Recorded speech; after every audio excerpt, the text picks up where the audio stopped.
Capítulo 2. A criação. Pela palavra do Senhor foram feitos os céus e todo o exército deles pelo Espírito da sua boca. Porque falou, e tudo se fez. Mandou, e logo tudo apareceu. Lançou os fundamentos da terra, para que não vacile em tempo algum. Salmo 33, versos 6 e 9. E Salmo 104, verso 5. Quando a terra saiu das mãos de seu Criador, era extraordinariamente bela. Variada era sua superfície, contendo montanhas, colinas e planícies, entrecortadas por majestosos rios e formosos lagos. As colinas e montanhas, entretanto, não eram abruptas e escabrosas, tendo em grande quantidade tremendos despenhadeiros e medonhos abismos, como hoje elas são. As arestas agudas e ásperas do pétreo arcabouço da terra estavam sepultadas por sob o solo fértil, que por toda parte produzia um pujante crescimento de vegetação. Não havia asquerosos pântanos, nem áridos desertos. Graciosos arbustos e delicadas flores saudavam a vista aonde quer que esta se volvesse. As cuminâncias estavam coroadas de árvores mais majestosas do que qualquer que hoje exista. O ar, incontaminado por miasmas perniciosos, era puro e saudável. A paisagem toda sobrepujava em beleza os terrenos ornamentados do mais soberbo palácio. A hoste angélica olhava este cenário com deleite e regozijava-se com as obras maravilhosas de Deus. Depois que a terra com sua abundante vida animal e vegetal fora suscitada à existência, o homem, a obra coroadora do Criador, e aquele para quem a linda terra foi preparada, foi trazido em cena. A ele foi dado domínio sobre tudo que seus olhos poderiam contemplar, pois, disse Deus, façamos o homem à nossa imagem, conforme a nossa semelhança, e domine sobre toda a terra. Criou Deus, pois, o homem à sua imagem, homem e mulher os criou. Gênesis capítulo 1, verso 26 e verso 27. Aqui está claramente estabelecida a origem da raça humana, e o relato divino refere tão compreensivelmente que não há lugar para conclusões errôneas. Deus criou o homem à sua própria imagem. Não há aqui mistério. Não há lugar para a suposição de que o homem evoluiu, por meio de morosos graus de desenvolvimento, das formas inferiores da vida animal ou vegetal. Tal ensino rebaixa a grande obra do Criador ao nível das concepções estreitas e terrenas do homem. Os homens são tão persistentes em excluir a Deus da soberania do universo que degradam ao homem e o despojam da dignidade de sua origem. Aquele que estabeleceu os mundos estelares nos altos céus e com delicada perícia coloriu as flores do campo, aquele que encheu a terra e os céus com as maravilhas de seu poder, vindo a coroar sua obra gloriosa, a fim de pôr em seu meio alguém para ser o governador da linda terra, não deixou de criar um ser digno das mãos que lhe deram vida. A genealogia de nossa raça, conforme é dada pela inspiração, remonta a sua origem não a uma linhagem de germes, moluscos e quadrúpedes a se desenvolverem, mas ao grande Criador. Posto que formado do pó, Adão era filho de Deus. São Lucas capítulo 3, verso 38. Ele foi posto como representante de Deus, sobre as ordens inferiores de seres. Estes não podem compreender ou reconhecer a soberania de Deus, todavia foram feitos com capacidade de amar e servir ao homem. Diz o salmista, fazes com que ele tenha domínio sobre todas as obras das tuas mãos. Tudo puseste debaixo de seus pés, os animais do campo, as aves dos céus e tudo o que passa pelas veredas dos mares. Salmo 8, versos 6 a 8. O homem deveria ter a imagem de Deus, tanto na aparência exterior como no caráter. Cristo somente é a expressa imagem do Pai. Mas o homem foi formado à semelhança de Deus. Sua natureza estava em harmonia com a vontade de Deus. A mente era capaz de compreender as coisas divinas. As afeições eram puras, Os apetites e paixões estavam sob o domínio da razão. Ele era santo e feliz, tendo a imagem de Deus e estando em perfeita obediência à sua vontade. Ao sair o homem das mãos do Criador, era de elevada estatura e perfeita simetria. O rosto trazia a rubra coloração da saúde e resplendia com a luz da vida e com alegria. A altura de Adão era muito maior do que a dos homens que hoje habitam a terra. Eva era algo menor em estatura, contudo suas formas eram nobres e cheias de beleza. Esse casal, que não tinham pecados, não fazia uso de vestes artificiais. Estavam revestidos de uma cobertura de luz e glória, tal como a usam os anjos. Enquanto viveram em obediência a Deus, esta veste de luz continuou a envolvê-los. Depois da criação de Adão, toda criatura vivente foi trazida diante dele, para receber seu nome. Ele viu que a cada um fora dada uma companheira, mas que entre eles não se achava adjuntora que estivesse como diante dele. Gênesis capítulo 2, verso 20. Entre todas as criaturas que Deus fez sobre a terra, não havia uma igual ao homem.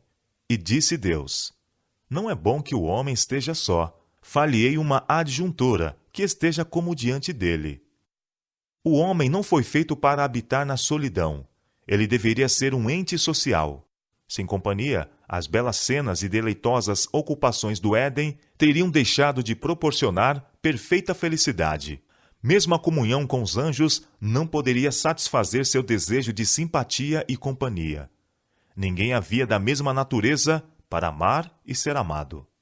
O próprio Deus deu a Adão uma companheira, proveu-lhe uma adjuntora, a adjuntora esta que lhe correspondesse, a qual estava em condições de ser sua companheira, e que poderia ser um com ele, em amor e simpatia. Eva foi criada de uma costela tirada do lado de Adão, significando que não deveria dominar como a cabeça, não ser pisada sob os pés como se fosse inferior, mas estar ao seu lado como sua igual e ser amada e protegida por ele. Como parte do homem, osso de seus ossos e carne de sua carne, era ela o seu segundo eu, mostrando isso a íntima união e apego afetivo que deve existir nesta relação. Porque nunca ninguém aborreceu a sua própria carne, antes a alimenta e sustenta. Portanto, deixará o varão a seu pai e sua mãe, e apegar-se-á à sua mulher, e serão ambos uma carne. Efésios capítulo 5, versos 29 e Gênesis capítulo 2, verso 24. Deus celebrou o primeiro casamento.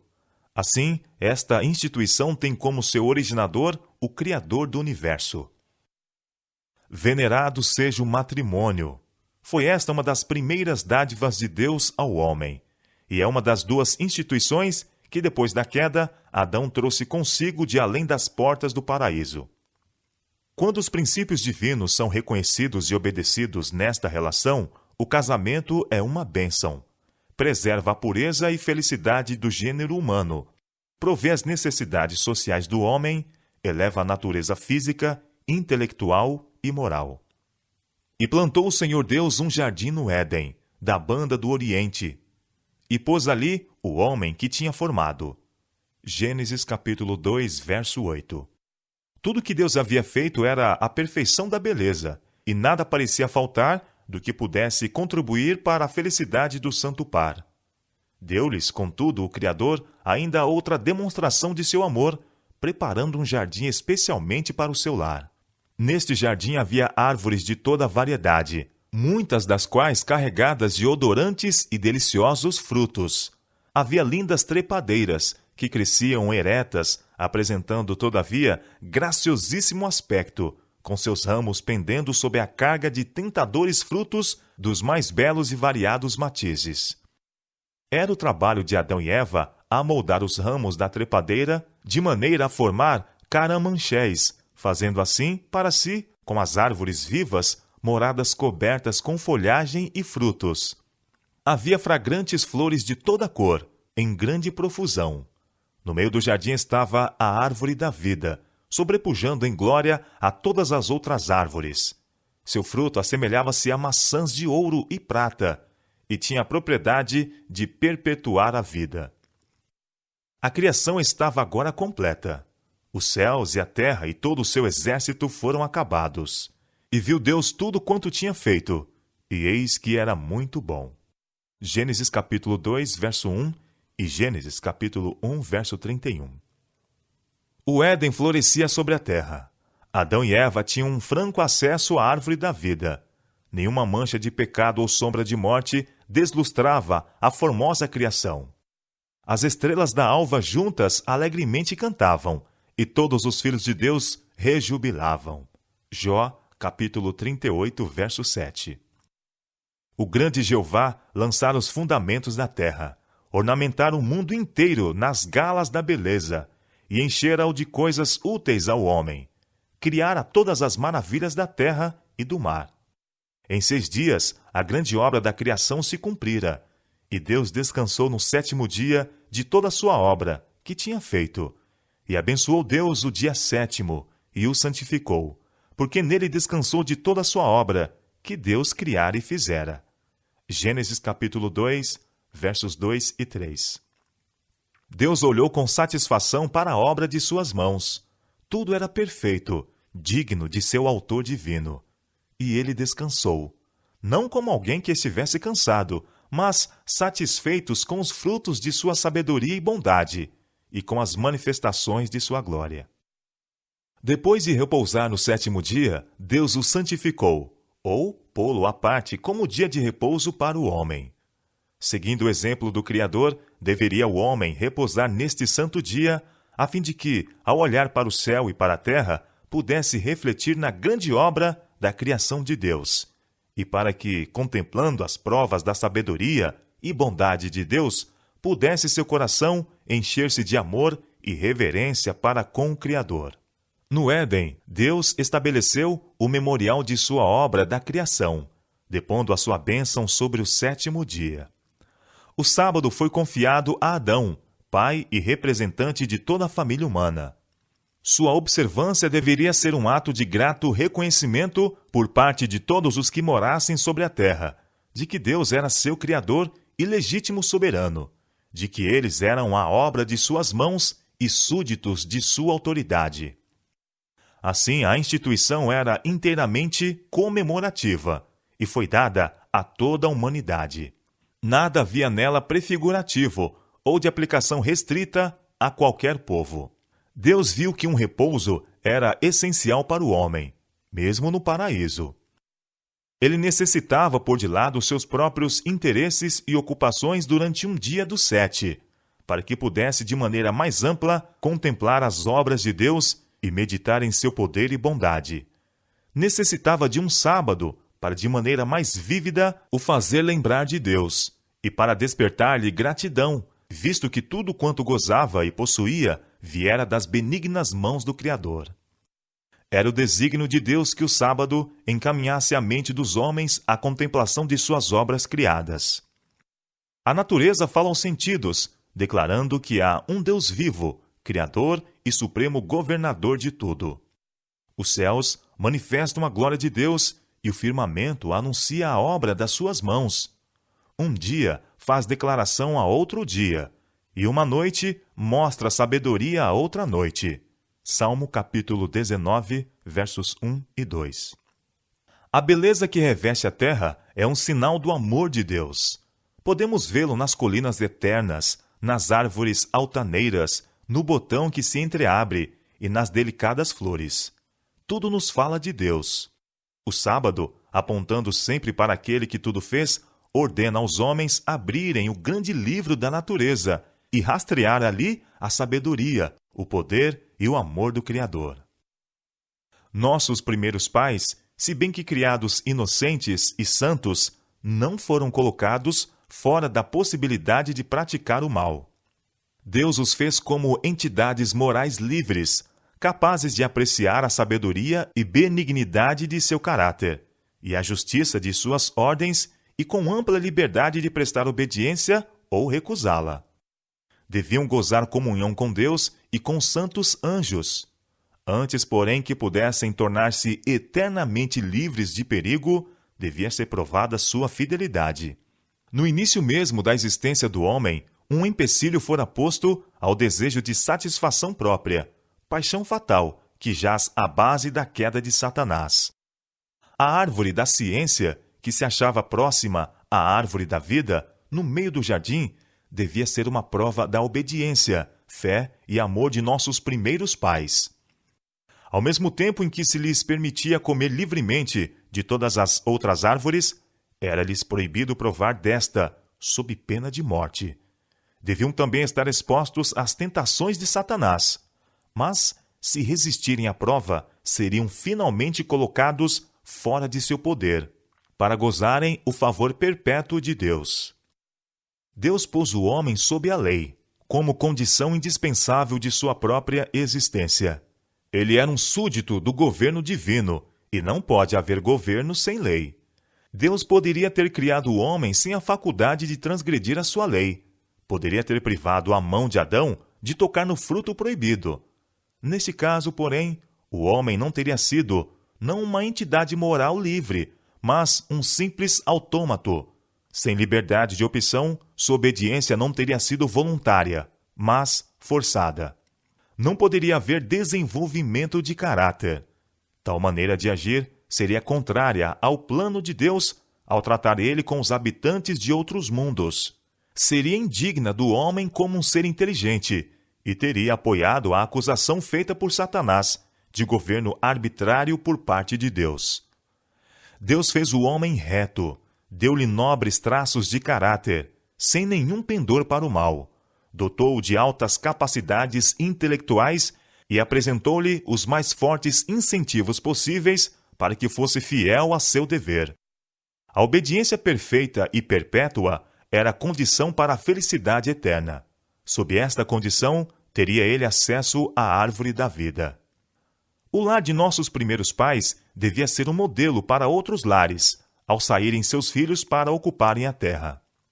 Aquele lar, embelezado pela mão do próprio Deus, não era um suntuoso palácio. Os homens, em seu orgulho, deleitam-se com edifícios magnificentes e custosos, e gloriam-se com as obras de suas mãos. Mas Deus colocou Adão em um jardim. Esta era sua morada. O céu azul era sua cúpula. A terra, com suas delicadas flores e tapetes de relva viva, o seu pavimento. E os ramos folhudos das formosas árvores eram seu teto. De suas paredes pendiam os mais magnificentes adornos, obra do grande e magistral artífice. No ambiente em que vivia o santo par, havia uma lição para todos os tempos. A lição de que a verdadeira felicidade é encontrada não na satisfação do orgulho e luxo, mas na comunhão com Deus mediante suas obras criadas. Se os homens dessem menos atenção às coisas artificiais e cultivassem maior simplicidade, estariam em muito melhores condições de corresponderem com o propósito de Deus em sua criação. O orgulho e a ambição nunca se satisfazem. Aqueles, porém, que são verdadeiramente sábios, encontrarão prazer real e enobrecedor nas fontes de gozos que Deus colocou ao alcance de todos. Aos moradores do Éden foi confiado o cuidado do jardim, para o lavrar e o guardar. Sua ocupação não era cansativa, antes agradável e revigoradora. Deus indicou o trabalho como uma bênção para o homem, a fim de ocupar-lhe o espírito, fortalecer o corpo e desenvolver as faculdades. Na atividade mental e física, Adão encontrava um dos mais elevados prazeres de sua santa existência. E quando, como resultado de sua desobediência, foi ele expulso de seu belo lar e obrigado a lutar com o obstinado solo para ganhar o pão cotidiano, aquele mesmo trabalho, se bem que grandemente diverso de sua deleitável ocupação no jardim, foi uma salvaguarda contra a tentação e fonte de felicidade. Aqueles que consideram o trabalho como maldição, acompanhado embora de cansaço e dor, estão acalentando um erro. Os ricos frequentemente olham com desdém para as classes trabalhadoras, mas isto está inteiramente em desacordo com o propósito de Deus ao criar o homem. O que são as posses do mais abastado mesmo, em comparação com a herança proporcionada ao nobre Adão? Contudo, Adão não devia estar ocioso. Nosso Criador, que compreende o que é necessário para a felicidade do homem, designou a Adão o seu trabalho. A verdadeira alegria da vida é encontrada apenas pelos homens e mulheres do trabalho. Os anjos são diligentes obreiros, são ministros de Deus para os filhos dos homens.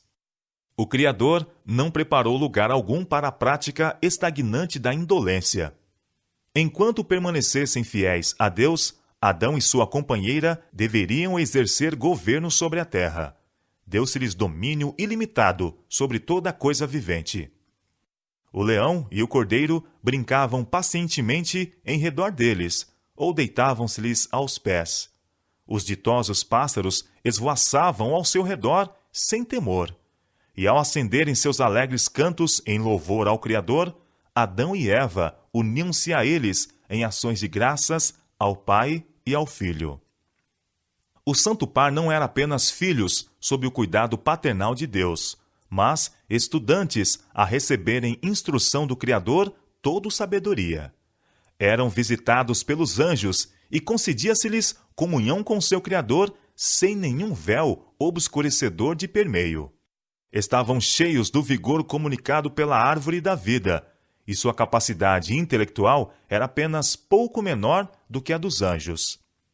Os mistérios do universo visível, maravilhas daquele que é perfeito nos conhecimentos, conferia-lhes uma fonte inesgotável de instrução e deleite. As leis e operações da natureza, que têm incitado o estudo dos homens durante 6.000 anos, estavam-lhes abertas à mente pelo infinito construtor e mantenedor de tudo. Entretinham conversa com a folha, com a flor e a árvore, aprendendo de cada uma os segredos de sua vida. Com cada criatura vivente, desde o poderoso Leviatã que folga entre as águas, até o minúsculo inseto que flutua no raio solar, era Adão familiar. Havia dado a cada um seu nome e conhecia a natureza e hábitos de todos. A glória de Deus nos céus, os mundos inumeráveis em suas ordenadas revoluções, o equilíbrio das grossas nuvens, os mistérios da luz e do som, do dia e da noite, tudo estava patente ao estudo de nossos primeiros pais.